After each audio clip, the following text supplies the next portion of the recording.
Good morning pharmacie, nous sommes le mardi 20 juin, c'est votre flash info quotidien.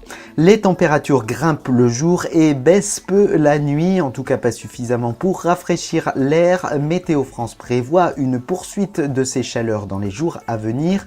Certains départements sont en vigilance orange, c'est le cas de l'ouest et du sud-ouest ainsi que Paris. Le ministère de la Santé a activé le numéro d'appel prévu dans le cadre du plan canicule, c'est le 0800 06 66 66. À l'officine, il est toujours indispensable de rappeler les bons gestes et l'importance d'une hydratation suffisante.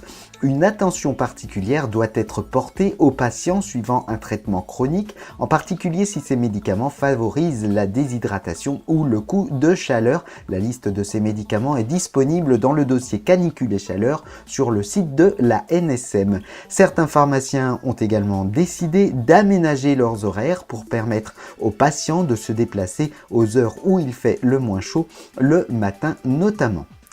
Le vaccin contre l'hépatite B Engerix B20 est toujours en rupture de stock, mais depuis hier, les pharmacies hospitalières sont approvisionnées avec des unités de ce vaccin qui étaient destinées à d'autres pays.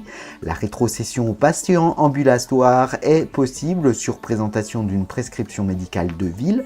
Pour des informations concernant cette mesure exceptionnelle, il faut joindre le service d'information médicale du laboratoire GSK au 01 39 17 84 44. La NSM invite les médecins à privilégier la prescription d'AVK coumarini comme la warfarine. En France, contrairement aux autres pays du monde, c'est la fluindione, c'est-à-dire le médicament Préviscan, qui est l'AVK le plus utilisé. 8 patients sous AVK sur 10 utilisent ce médicament. Or, la fluandione expose à un risque immunoallergique plus élevé que les autres AVK. C'est ce que montre une enquête réalisée par le Centre de pharmacovigilance de Lyon. Ce risque, qui peut se traduire par une atteinte rénale, hématologique, cutanée ou hépatique, survient habituellement au cours des 6 premiers mois de traitement par fluandione. Il est donc important de mettre en place une surveillance rapprochée pendant cette période d'initiation.